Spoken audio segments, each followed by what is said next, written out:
The conference room fell silent as Vice Admiral Chuichi Nagumo set down the intelligence report. His hands trembled slightly, though whether from age or the weight of what he had just read, no one dared ask. Outside the walls of Imperial Navy headquarters in Yokosuka, cherry blossoms drifted past the windows in the spring breeze of 1942. Inside, the gathered officers faced a reality that contradicted everything their initial victories had promised. Before we jump back in, tell us where you're tuning in from, and if this story touches you, make sure you're subscribed, because tomorrow I've saved something extra special for you. The report detailed American shipyard production for the first quarter of the year. The numbers seemed impossible. In 3 months, American yards had launched more tonnage than the entire Imperial Japanese Navy had constructed in the previous 18 months. Nagumo looked up at his fellow commanders, men who had orchestrated the stunning victories at Pearl Harbor, who had swept through the Pacific with unprecedented speed, who had believed themselves architects of a new Asian order. One officer broke the silence with a question that would echo through the remaining years of the war. How can we fight a nation that builds faster than we can sink?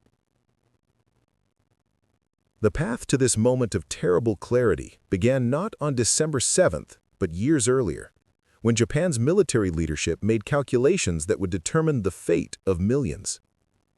The architects of Japanese expansion understood mathematics. They possessed intelligence reports. They had access to economic data from across the globe.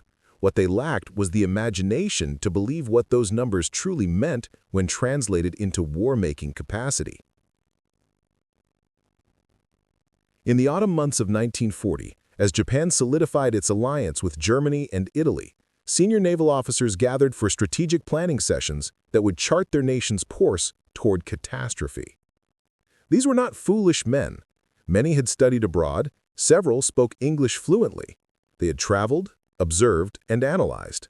Yet they collectively embraced assumptions that would prove fatal. Admiral Osami Nagano, chief of the Naval General Staff, presided over these planning sessions with the bearing of a man who understood the enormity of the decisions being made. Nagano had served as a naval attaché in Washington during the 1920s. He had walked the streets of American cities. He had witnessed the casual prosperity that characterized even Depression-era America. He knew what Japan faced.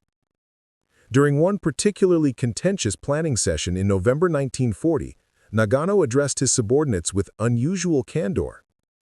The transcript of that meeting, recovered after the war, revealed the depth of Japanese awareness regarding their strategic predicament. Nagano stated plainly that in a protracted conflict with the United States, Japan's industrial base would prove wholly inadequate. The empire's steel production stood at roughly 11 million tons annually. America's exceeded 80 million tons. Japan's oil production was negligible, dependent entirely on imports. America was the world's largest oil producer. But awareness of these disparities did not translate into sound strategic judgment. Instead, Japanese planning proceeded from a premise that defeat could be avoided through speed, surprise, and the calculated exploitation of what they perceived as American weakness. The strategy rested on psychological assumptions about American character that would prove catastrophically wrong. The Japanese High Command believed Americans lacked the stomach for prolonged sacrifice. They viewed American society as fractured, soft, obsessed with material comfort and individual rights rather than collective duty. The attack on Pearl Harbor would shock this complacent nation. Simultaneous strikes across the Pacific would establish a defensive perimeter so vast and fortified that America would choose negotiation over the blood price of reconquest. Victory would come not through matching American. Preparing and narrating this story took us a lot of time, so if you are enjoying it, subscribe to our channel. It means a lot to us. Now back to the story. Production, but by making continued resistance psychologically unbearable. Lieutenant General Teiichi Suzuki, head of the Cabinet Planning Board, articulated this logic during policy meetings in the fall of 1941. Suzuki had spent years analyzing comparative industrial capacity. His reports to the cabinet detailed precisely how outmatched Japan was in nearly every category of production, yet his conclusions recommended war. The reasoning revealed the fatal flaw in Japanese strategic thinking. Suzuki argued that while America possessed overwhelming industrial superiority, this advantage was theoretical rather than actual. American factories produced automobiles and refrigerators, not warships and aircraft. Converting civilian production to military output would require time, perhaps years. Meanwhile, American society would fracture under the strain of total war. Labor unions would resist militarization, political divisions would paralyze decision-making, regional interests would clash with national mobilization. Before America could fully harness its industrial potential, Japan would have secured its empire and negotiated from a position of strength. These assumptions were not pulled from thin air. Japanese intelligence had documented American labor strikes, political gridlock, and isolationist sentiment. What they failed to grasp was how profoundly Pearl Harbor would transform American society. The attack did not divide America. It unified the nation with a totality that Japanese planners had not imagined possible.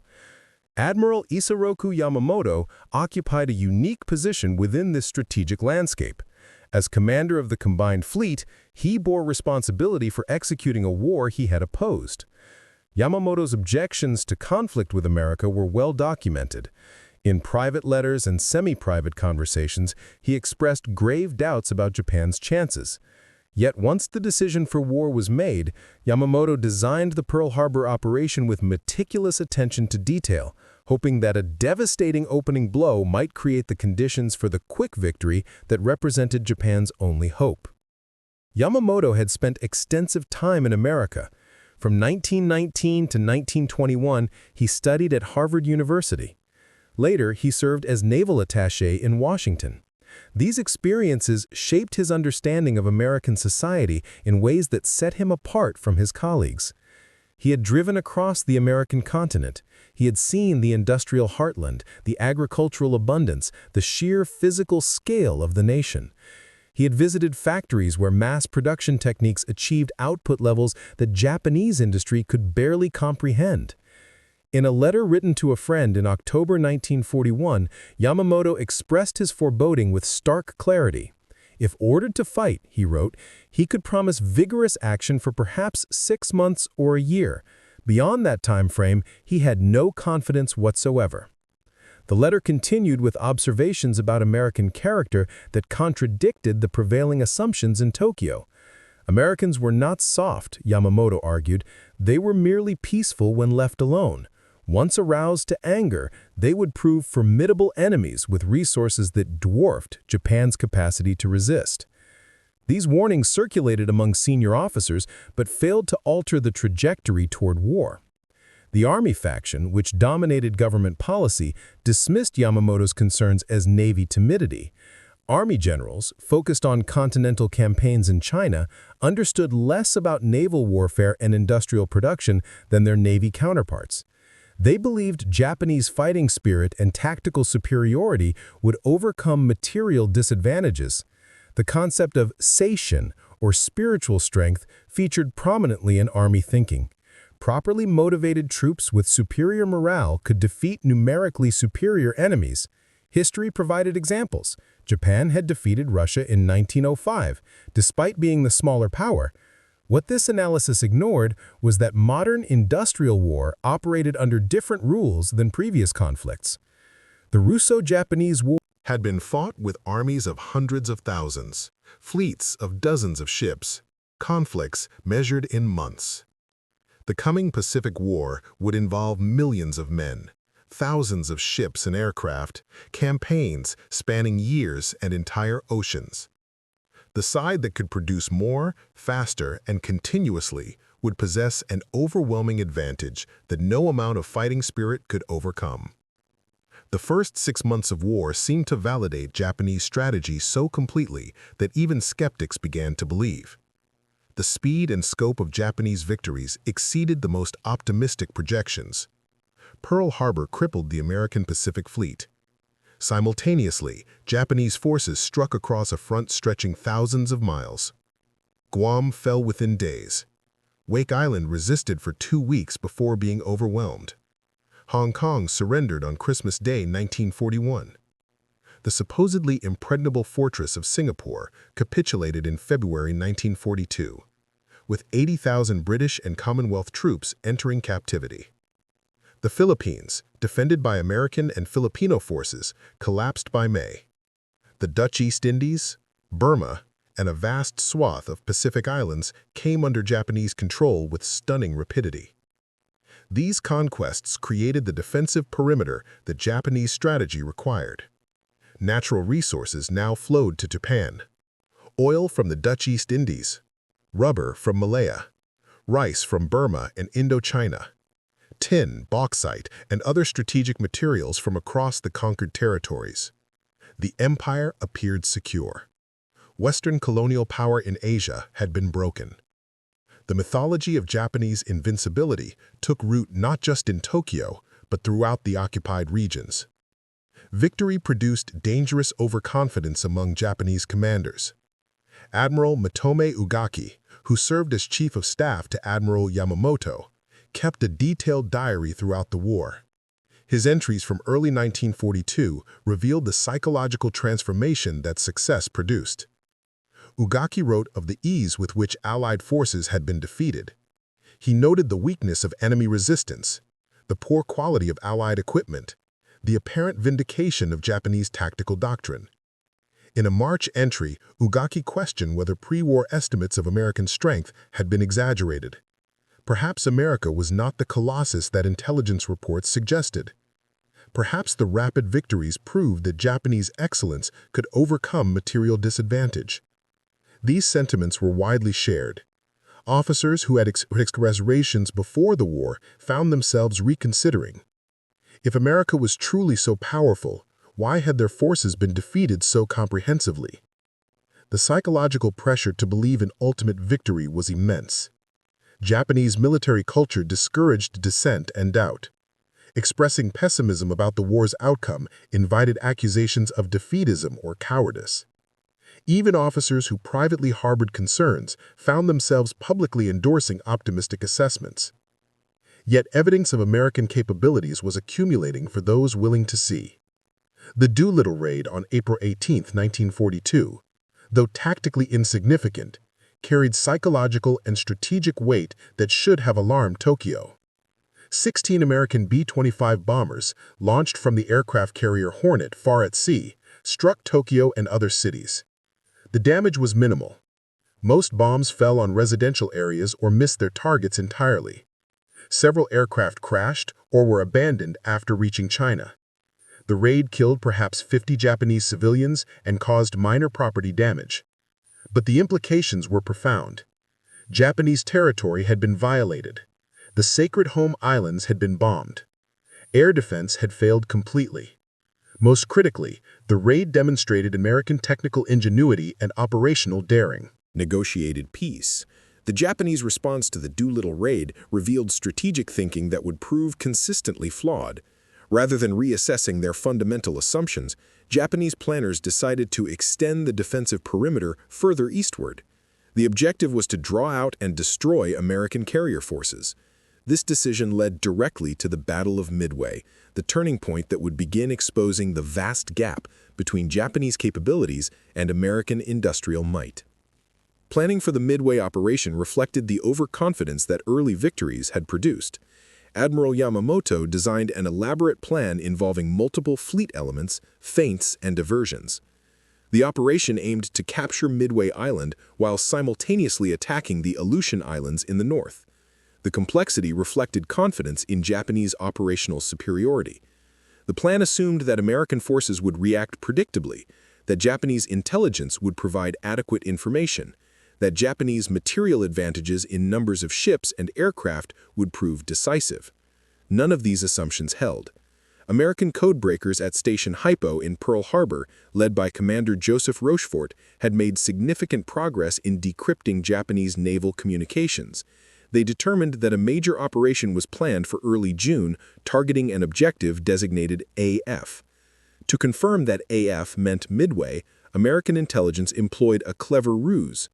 Midway was instructed to send a message in plain text reporting problems with their water distillation equipment. Within days, Japanese communications mentioned that AF was experiencing freshwater shortages. The trap was set. American carriers Enterprise, Hornet, and Yorktown took positions northeast of Midway. The Japanese expected to find 2 American carriers at most. They believed Yorktown had been sunk or severely damaged at the Battle of the Coral Sea in May. In fact, shipyard workers at Pearl Harbor had performed extraordinary repairs, returning Yorktown to service in just 72 hours through round-the-clock effort. This feat of industrial efficiency should have warned Japanese planners about what they faced, but the intelligence failure meant they remained unaware. The Battle of Midway unfolded over 4 days in early June 1942. On the morning of June 4th, Japanese carriers Akagi, Kaga, Soryu, and Hiryu launched strikes against Midway Island itself. While their aircraft were away, American torpedo bomber squadrons attacked the Japanese fleet. The attacks were slaughtered. Torpedo Squadron 8 from Hornet was annihilated with all 15 aircraft shot down and only 1 crew member surviving. Torpedo Squadron 6 from Enterprise lost 10 of 14 aircraft. Torpedo Squadron 3 from Yorktown lost 10 of 12 planes. The sacrifice seemed futile. Not a single torpedo hit was achieved. But the torpedo attacks accomplished something crucial. They drew Japanese fighter cover to low altitude and scattered the combat air patrol. When American dive bombers arrived overhead at approximately 10:22 in the morning, they found Japanese carriers with decks crowded with fueled and armed aircraft and with no fighters at altitude to intercept. Within 5 minutes, 3 Japanese carriers were mortally wounded. Akagi, Kaga, Soryu, and Hiryu were struck by multiple bombs while in their most vulnerable state. The resulting fires were catastrophic. Fuel lines ruptured, munitions detonated, fire suppression systems failed. Within hours, all 3 carriers were burning wrecks. Hiryu, the 4th carrier, survived temporarily. Japanese crews launched counterstrikes that found and damaged Yorktown. But by evening, American dive bombers located Hiryu and subjected it to the same devastating attack that had destroyed its sister ships. By June 7th, all 4 Japanese fleet carriers had sunk, taking with them approximately 3,000 men and 250 aircraft. More critically, Japan lost approximately 100 trained pilots and hundreds of aviation mechanics, technicians, and officers. Thus, the Battle of Midway became a turning point in the Pacific War, marking the end of Japanese offensives and the initiation of American counteroffensives. The American victory was not primarily a matter of tactical brilliance, but rather of intelligence success and the Japanese overconfidence that prevented reassessment after initial victories. The Battle of Midway demonstrated the importance of intelligence in warfare, particularly in the era of modern naval warfare. Specialists whose skills were irreplaceable. American losses were lighter. Yorktown was sunk by Japanese submarine after being damaged by aircraft. The destroyer Hammond went down with it. America lost approximately 150 aircraft and 300 men. These losses were significant but sustainable. The critical question was what happened next. How quickly could each side replace its losses and build new strength? The answer would devastate every assumption the Japanese strategy rested upon. American industrial mobilization, which had been gathering momentum since 1940, reached full stride in 1942 and 1943. The production figures that emerged were so overwhelming that Japanese intelligence officers struggled to believe their own reports. The numbers seemed impossible. They suggested a level of industrial capacity that exceeded anything in human history. President Franklin Roosevelt, addressing Congress on January 6, 1942, had announced production targets that astonished even his own military leaders. The goals seemed wildly optimistic. 60,000 aircraft to be produced in 1942, with production increasing to 125,000 in 1943. 45,000 tanks in 1942, rising to 75,000 in 1943. 8 million tons of shipping in 1942, 10 million tons in 1943. These were not projections, They were demands backed by the full mobilization of American society and industry. The targets were met. In many cases, they were exceeded. American industry, which had been producing automobiles, refrigerators, and consumer goods, converted to war production with a speed that defied pre-war expectations. The Ford Motor Company's Willow Run plant outside Detroit became the world's largest factory, producing B-24 Liberator bombers. At peak production, one complete bomber rolled off the assembly line every 63 minutes. The plant employed 42,000 workers operating around the clock. By war's end, Willow Run had produced more than 8,600 B-24 bombers. Shipyard production revealed even more dramatic expansion. The Kaiser shipyards in Richmond, California employed mass production techniques to construct Liberty ships, the workhorse cargo vessels that would supply Allied forces worldwide.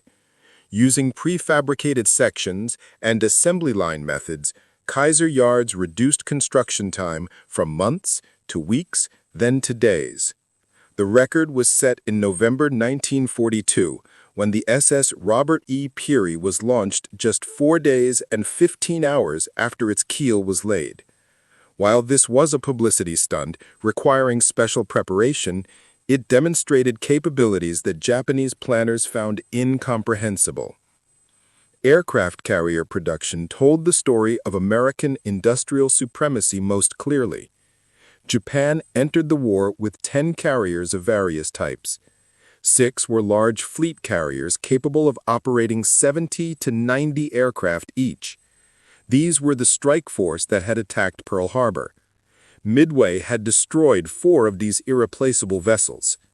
Japanese industry would struggle desperately to replace them. In the 3 years following Midway, Japanese shipyards managed to complete 6 new aircraft carriers of various sizes. Several conversions of existing ships added a few more. By 1945, Japan possessed perhaps a dozen carriers, most significantly smaller than the fleet carriers lost in 1942. American production in the same period was staggering. The Essex-class fleet carrier program represented industrial achievement on a scale Japan could not match. The United States Navy ordered 32 Essex-class carriers. 24 were built, with 17 commissioned during the war years. Each Essex-class carrier displaced more than 27,000 tons, measured 872 feet in length, and carried 90 to 100 aircraft. They were faster, larger, and more capable than the carriers Japan had lost at Midway. At peak production, American yards were completing 1 Essex-class carrier approximately every 6 to 8 weeks. Additionally, America produced 9 Independence-class light carriers converted from cruiser hulls. These ships, though smaller, still carried 30 to 40 aircraft each.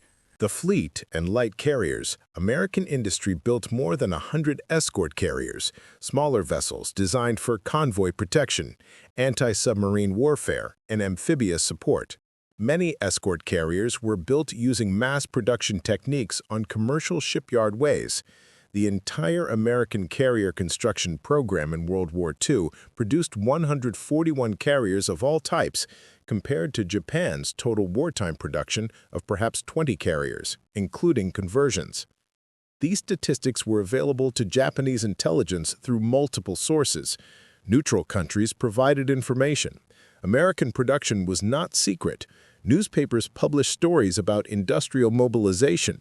Radio broadcasts announced achievements. Captured documents revealed details.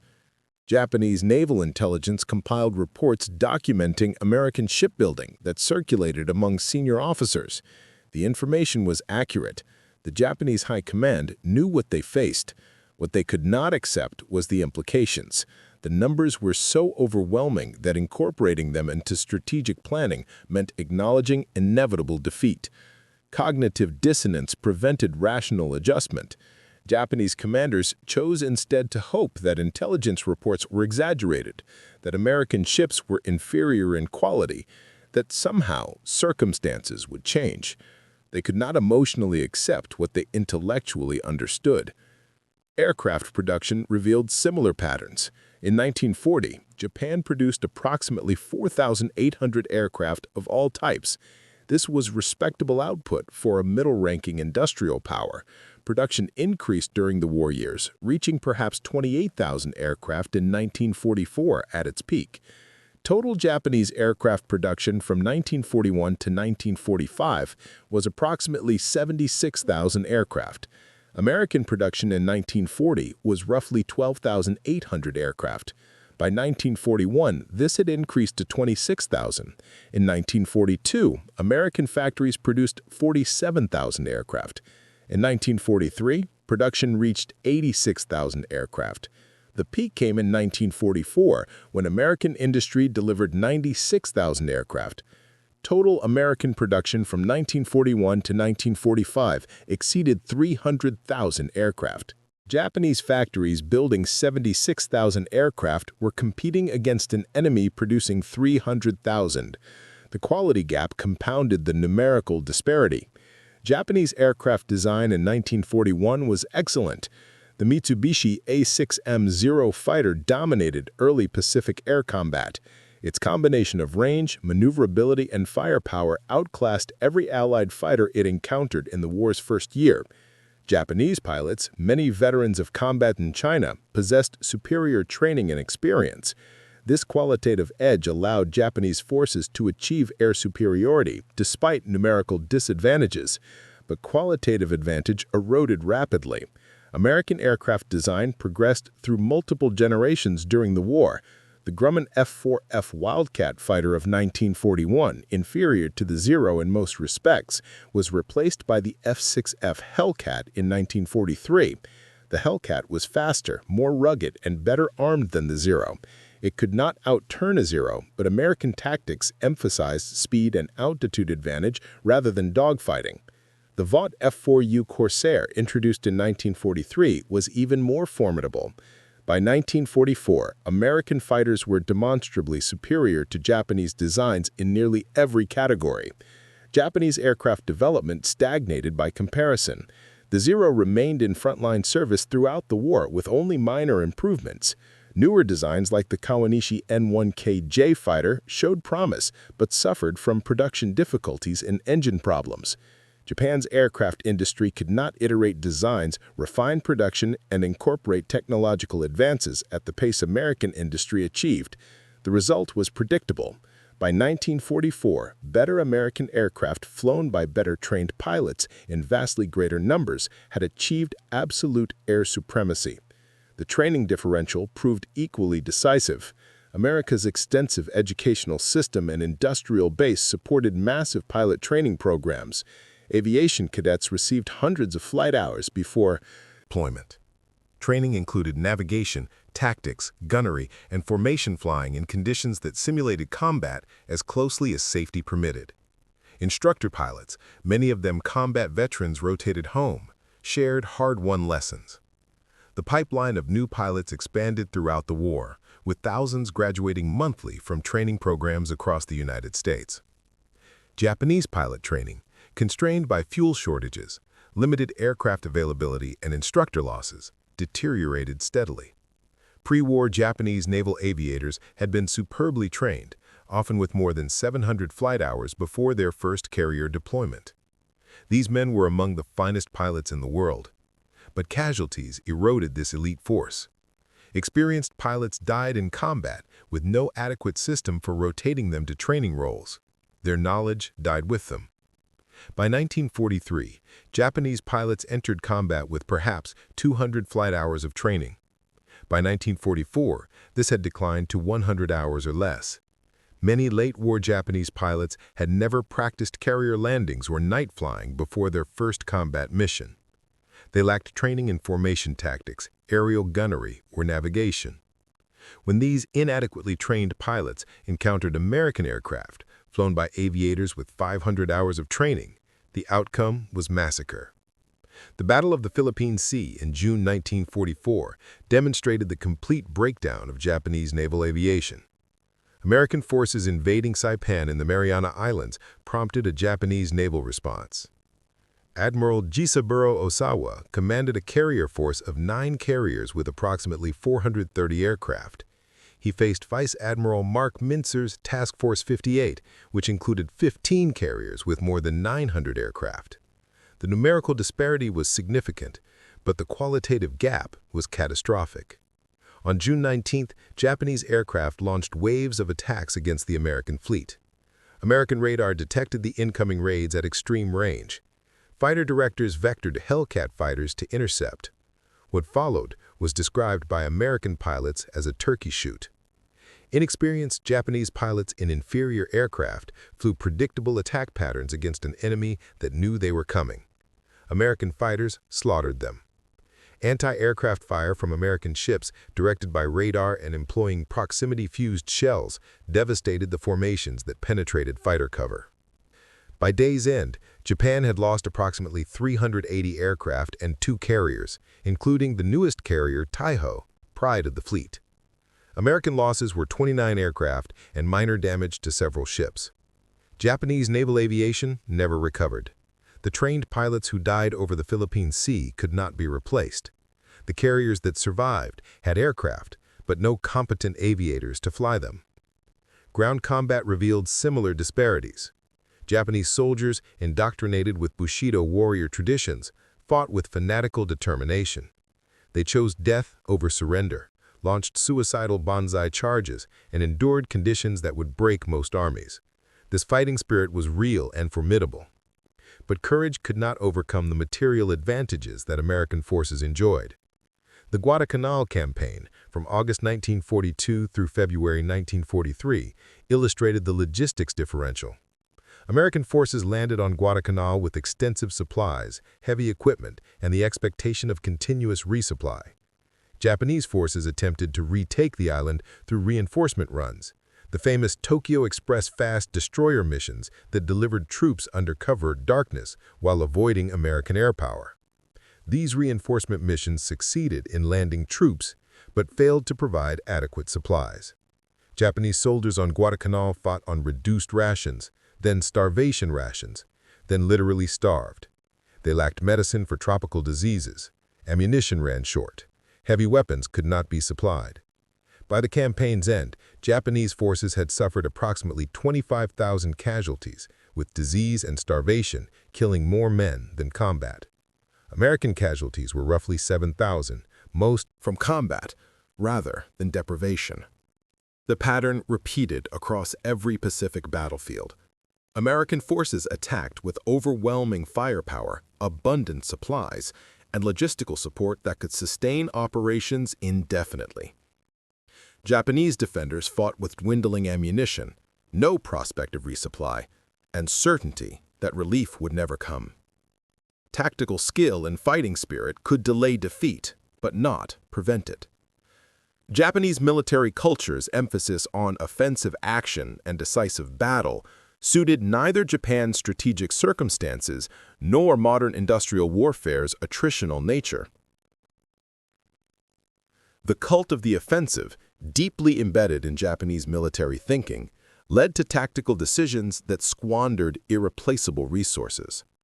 Banzai charges, suicidal attacks against fortified positions, night infiltration assaults, all reflected the belief that aggressive action and warrior spirit could overcome material disadvantage. In reality, these tactics merely expedited the destruction of forces that could not be replaced. Submarine warfare balance told another story of industrial disparity. Japan entered the war with a respectable submarine fleet of approximately 60 boats. Japanese submarine doctrine emphasized attacks on enemy warships rather than merchant vessels. This reflected traditional naval thinking about fleet engagements. Japanese submarines achieved some notable successes, sinking the carrier Wasp and damaging several other capital ships. But Japanese submarine warfare never significantly impacted American military operations. American submarine warfare, by contrast, devastated Japan's economy and war-making capacity. American boats targeted merchant shipping, the tankers and cargo vessels that connected Japan's far-flung empire. Japan began the war with approximately 6 million tons of merchant shipping. This was barely adequate for a resource-poor island nation dependent on imports. American submarines, employing increasingly effective tactics and finally receiving functional torpedoes after resolving early war technical problems, sent Japanese merchantmen to the bottom at an unsustainable rate. In 1942, American submarines sank approximately 180 ships, totaling roughly 700,000 tons. Japanese shipyards completed about 260,000 tons of new merchant construction. The gap was manageable. But submarine effectiveness increased dramatically as the war progressed. In 1943, submarines sank approximately 1.5 million tons of Japanese shipping. In 1944, they sank 2.7 million tons. Japanese shipyard production never exceeded 1.7 million tons in any year and declined as strategic bombing disrupted production. By 1945, Japan's merchant fleet had been destroyed.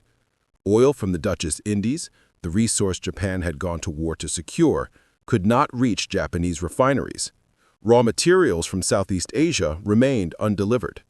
Military garrisons across the Pacific starved, isolated by American submarines that had swept Japanese shipping from the seas. The empire that Japan had conquered at such cost became strategically worthless when ships to exploit it no longer existed. Japanese anti-submarine warfare proved inadequate throughout the conflict.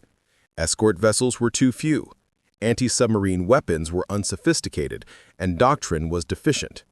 Japan lacked the industrial capacity to produce escort vessels in sufficient numbers. Even had escorts been available, Japanese anti-submarine tactics lagged behind American and British methods.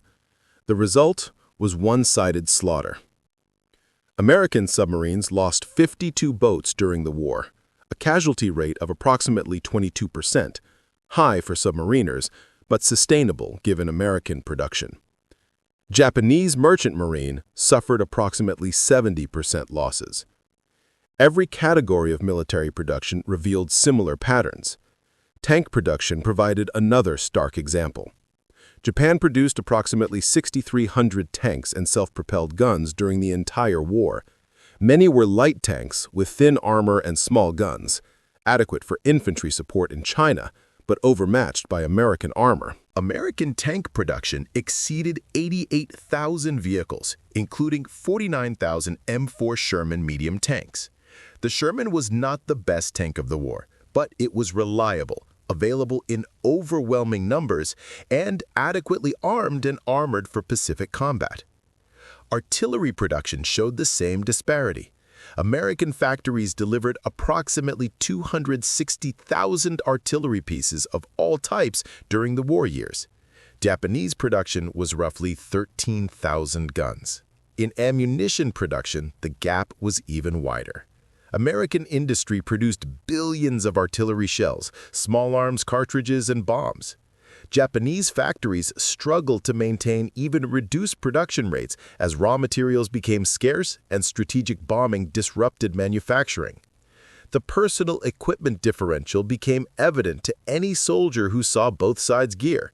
American troops carried into combat an abundance that Japanese soldiers could barely imagine. Individual American riflemen had multiple canteens, rain gear, blankets, shelter halves, entrenching tools, first aid kits, and rations that included chocolate, cigarettes, and coffee. Their weapons were mass-produced but functional and reliable. The M1 Garand rifle, standard issue for American infantry, was semi-automatic and could fire 8 rounds as fast as the soldier could pull the trigger. Japanese infantry carried bolt-action Arisaka rifles, requiring manual cycling between shots. American forces fought with lavish fire support. Artillery was abundant and responsive. Naval gunfire from offshore warships could be called upon to pulverize Japanese positions. Close air support became increasingly sophisticated as the war progressed, with dedicated aircraft providing precision strikes against targets identified by ground forces. Japanese defenders could call upon none of these advantages. They husbanded scarce ammunition. They had no naval gunfire support after Japanese naval power was destroyed. Air support became non-existent after Japanese aviation was swept from the skies. The medical support differential was equally stark. American forces established field hospitals with surgical capabilities close behind combat units. Wounded soldiers received rapid evacuation, competent treatment, and evacuation to rear-area hospitals for recovery. Antibiotics, blood plasma, and modern surgical techniques kept casualties alive who would have died in previous conflicts. The vast majority of American wounded survived, and many returned to duty. Japanese forces had minimal medical support. Doctors and supplies were scarce. Evacuation was difficult or impossible. Many wounded Japanese soldiers died of infections that would have been trivially treatable with antibiotics. Malaria and other tropical diseases ravaged Japanese garrisons that lacked adequate medicine. Malnutrition weakened immune systems, making disease more deadly. Japanese soldiers knew that severe wounds meant death. This knowledge contributed to the preference for suicidal attacks over surrender. Through 1943 and into 1944, the accumulating evidence of American material superiority became impossible to ignore, even for the most optimistic Japanese commanders. Intelligence reports documented American production. Captured equipment demonstrated quality. The relentless American advance across the Pacific, island by island, showed that Japan could not contest American offensives. Each defensive position, no matter how well fortified or courageously defended, eventually fell to American firepower and resources. Japanese commanders began using phrases in their reports and communications that revealed growing awareness of their hopeless situation. Messages spoke of holding positions as long as possible, of inflicting maximum casualties, of honorable death in battle. These were the words of men who understood they could not win, who were preparing for sacrificial resistance rather than strategic victory. The optimism of 1942 had evaporated. The reality of 1944 was grinding attrition that Japan could not sustain. Yet, even as awareness grew, institutional and cultural factors prevented Japan from seeking. Military officers controlled government policy.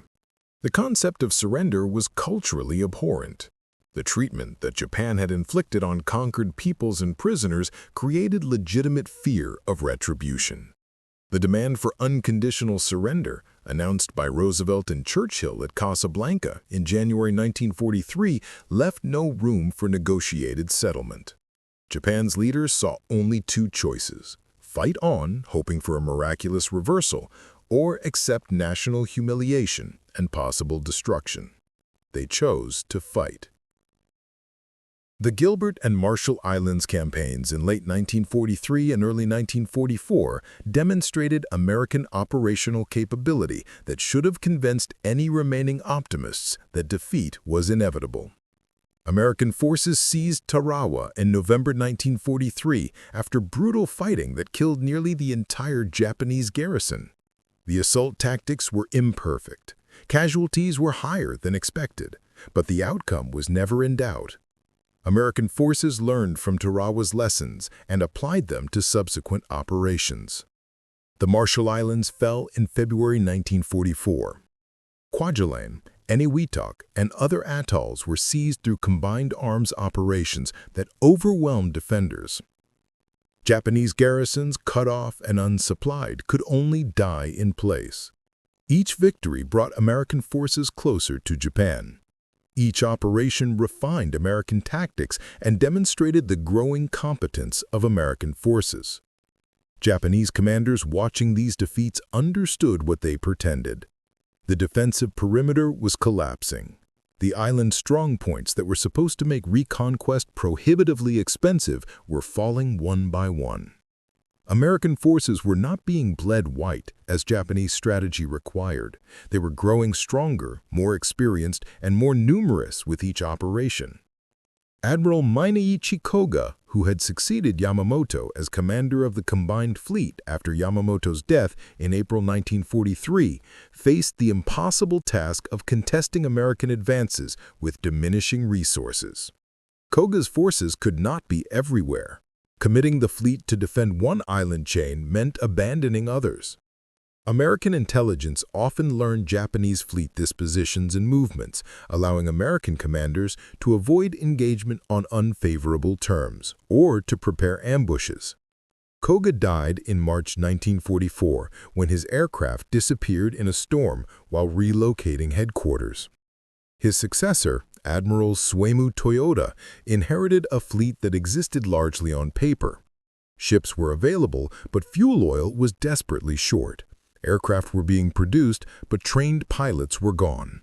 The combined fleet could sortie, but could not sustain operations or replace losses. Toyota understood this. His operations plans increasingly spoke of decisive battles, one last throw that might change the war's course. These were the fantasies of desperate men. The Saipan operation in June and July 1944 marked the psychological breaking point for many Japanese leaders. The Mariana Islands were not remote colonial possessions. They had been Japanese territory since World War I, administered as an integral part of the empire. Japanese civilians lived on Saipan alongside military garrisons. Losing Saipan meant more than territorial loss. It meant American bombers would reach Japan itself. American forces invaded Saipan on June 15, 1944, with overwhelming strength. 2 Marine divisions and 1 Army division, supported by massive naval gunfire and complete air superiority, landed against fierce resistance. Japanese defenders fought with expected ferocity. Up next, you've got 2 more standout stories right on your screen. If this one hit the mark, you won't want to pass these up. Just click and check them out.